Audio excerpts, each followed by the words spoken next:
இடம் பெயர்ந்தவர். இது ஒரு குடும்ப கதை. கிருஷ்ணா வழக்கம் போல் மாலை கோயிலுக்கு சென்று சுவாமியையும் அம்பாளையும் தரிசனம் செய்துவிட்டு நவக்கிரக சன்னதிக்கு வந்தான். சன்னதியின் படிகளில் ஏதோ யோசனையுடன் இலக்கில்லாமல் வெறித்து பார்த்தபடி வயதான பெண்மணி அமர்ந்திருந்தார். நவக்கிரக சன்னதியை 9 முறை வலம் வந்தவன் அந்த அம்மாவின் அருகாமையில் வந்து உட்கார்ந்தான். அங்கு வந்த சாம்பு குருக்கள், என்ன கிருஷ்ணா பார்க்குற? அந்த அம்மா கோயில் திறக்கும்போது வந்தாங்க, இப்படியே தான் உட்காந்துருக்காங்க, பாவம், மனசில் என்ன வேதனையோ என்ன இதோ என்று கூறியவாறு நகர்ந்தார். இதை கேட்டவுடன் கிருஷ்ணாவுக்கு அவரிடம் பேச வேண்டும் என்ற ஆவல் ஏற்பட்டது. மெதுவாக அவர்கள் பக்கம் திரும்பி, அம்மா அம்மா என்று கூப்பிட்டான். பதில் வராமல் போகவே சற்று குரலை உயர்த்தி திரும்பவும் அம்மா என்றான். இப்போது அவரிடம் சிறிது அசைவு ஏற்பட்டது. மெல்ல அவனை திரும்பி பார்த்தார். அம்மா, ரொம்ப நேரமாயிடுச்சே, வீட்டுக்கு போக வேணாமா என்று கேட்டான். அவரிடமிருந்து எந்த பதிலுமே இல்லை. ஏனோ கிருஷ்ணாவுக்கு அவர்களை அப்படியே விட்டுவிட்டு செல்ல மனமில்லை. சற்று நேரம் கழித்து, உங்கள் வீடு எங்கம்மா இருக்குது? நான் உங்களை அழைச்சிட்டு போகட்டுமா? நான் கொண்டு போய் விடுறேன் என்று கேட்டான்.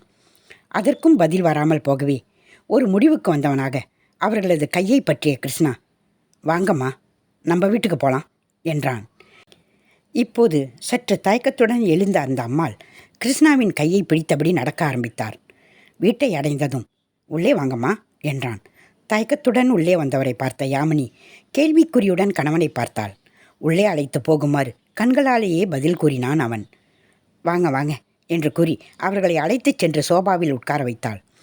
அந்த அம்மா எந்த சலனமும் இன்றி உட்கார்ந்திருந்தார். இரவு உணவுக்கான நேரம் நெருங்கிவிட்டது.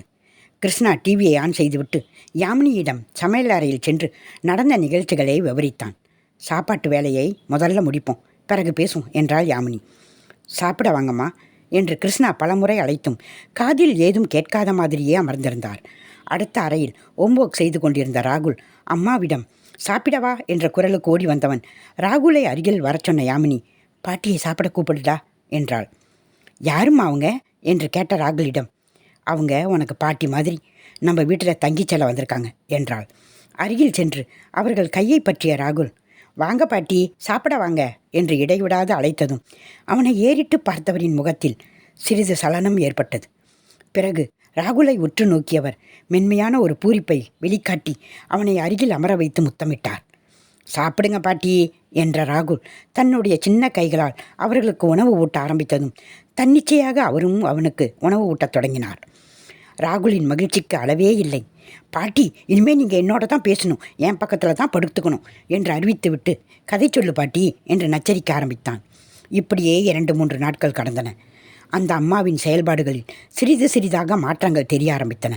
இயல்பான பேச்சும் சிரிப்புமாக நடமாடத் தொடங்கியவுடன் கிருஷ்ணாவும் யாமினியும் மெதுவாக அவரிடம் இருப்பிடம், சொந்தங்கள் குறித்து விசாரிக்க ஆரம்பித்தனர். இருவரையும் அதிர்ச்சிக்குள்ளாக்கியது அவரது பதில். மேலே குறிப்பிட்ட விவரங்கள் எதுவும் அவரது நினைவில் இல்லை. இப்போதைக்கு அவர் அறிந்த 3 நபர்கள் இந்த வீட்டில் இருப்பவர்கள்தான். அவர்களது பெயர்கள் மட்டுமே தமது நினைவில் பதிந்துள்ளதாக கூறினார். நாட்கள் நகர நகர ராகுலுக்கு பாட்டியிடம் பாசப்பிணைப்பு அதிகரித்து பாட்டி என்ற உறவு அவன் நினைவு தெரிந்த பின் அறியாத உறவு. வகுப்பில் பிற நண்பர்கள் தாத்தா பாட்டி அரவணைப்பில் வளர்ந்து வருவதும் சிலர் விடுமுறை நாட்களை தாத்தா பாட்டியுடன் சேர்ந்து கொண்டாடுவதும் அவனுள் ஏக்கத்தையே உருவாக்கியிருந்தன. அவற்றையெல்லாம் ஈடு செய்யும் வகையில் அவனுக்கு அன்பே உருவான ஒரு பாட்டி கிடைத்து விட்டார். வகுப்பறையில் மற்ற குழந்தைகள் நடுவில் பாட்டியின் பெருமைகளை பேசி மகிழ ராகுலுக்கு சந்தர்ப்பம் கிடைத்தது.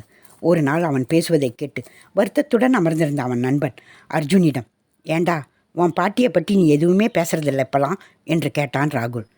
கண்களில் கண்ணீர் தழும்பியபடி அர்ஜுன் கூறிய விஷயம் ராகுலை மிகவும் அதிர்ச்சிக்குள்ளாக்கியது. ஒரு நாள் ஸ்கூல்லேருந்து நான் வீட்டுக்கு போனப்போ அம்மாவும் அப்பாவும் சண்டை போட்டுக்கிட்டு இருந்தாங்கடா. எங்கள் அம்மா எங்கே போனாங்கன்னே தெரியல அப்படின்னு அப்பா புலம்பிக்கிட்டே இருந்தாருடா. அம்மா அழுதுகிட்டும் சத்தம் போட்டுக்கிட்டும் இருந்தாங்க. ஆனால் பாட்டி திரும்ப வரவே இல்லடா என்றார்.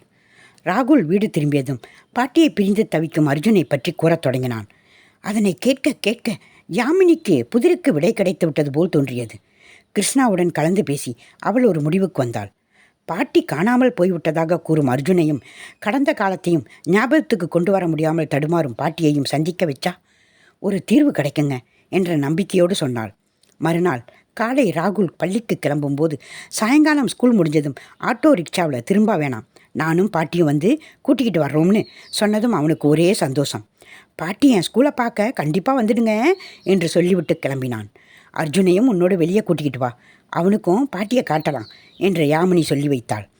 சாயங்காலம் வீடு திரும்பும் பறவைகள் போல ராகுலும் அர்ஜுனும் மைதானத்தில் ஓடோடி வந்து நிற்கவும் யாமினியும் பாட்டியும் உள்ளே நுழைந்தனர். ஓடி வந்து பாட்டியின் கையை பற்றி கொண்ட ராகுல், அர்ஜுன் வா வா, என் பாட்டியை பாத்தியா என்று அழைத்தான். அருகில் வந்து நின்ற அர்ஜுன் முகத்தையே உற்று பார்த்தாள் யாமினி.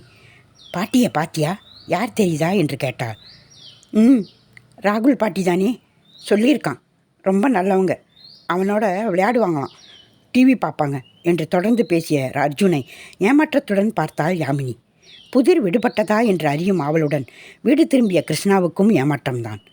குடும்பத்தில் ஒருவராக தன்னை இணைத்து கொண்ட பாட்டியை தங்களுடனே தங்க வைத்துக் கொள்வதில் யாமினிக்கும் மகிழ்ச்சிதான் என்றாலும் ராகுலுக்கும் பாட்டிக்கும் இடையே நெருக்கம் அதிகமாகிய பிறகு அவரது உறவினர்கள் வந்து அழைத்துச் செல்லும் சந்தர்ப்பம் நேர்ந்தால் அவன் அதனை தாங்குவானா என்ற சிந்தனையும் இருந்தது. இப்போதிருந்தே அவனை தயார்படுத்த வேண்டும் என்று நினைத்து கொண்டாள் யாமினி. ஒரு நாள், உன் பாட்டி திரும்பவும் எப்போ பள்ளிக்கு வருவாங்க என்று ராகுலை கேட்டான் அர்ஜுன். ஏண்டா, உன் பாட்டி இன்னும் திரும்ப வரலையா, அவங்கள நீ தேடலையா என்று ராகுல் திரும்பி கேட்டதற்கு அர்ஜுன் கூறிய பதில் அவர்கள் இருவருக்கு மட்டுமே இனிமேல் தெரிந்திருக்க வேண்டிய பிள்ளை மொழி. என் பாட்டி தான் கிடச்சிட்டாங்களேடா, அவங்கள என்னை தவிர வேறு யாரும் தேட மாட்டாங்க, தேடவும் வேண்டாம். உங்கள் வீட்டில் இருக்கிற எங்கள் பாட்டி தான் உங்கள் பாட்டி, உங்கள் கூடவே மகிழ்ச்சியாக இருக்கட்டும், அப்போ தான் எனக்கு தோணும் போதெல்லாம் அவங்கள பார்க்க முடியும்.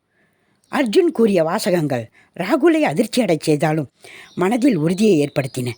அர்ஜுன் தனது பாட்டியை சந்திக்க வைக்கும் நோக்கில், அம்மா என்னை வீட்டுக்கு கூட்டியாரணுன்னா பாட்டி ஸ்கூலுக்கு வரணும், அப்போ தான் நான் வீட்டுக்கு வருவேன் என்று அப்பப்போது ராகுல் கேட்பது வழக்கமாகிவிட்டது.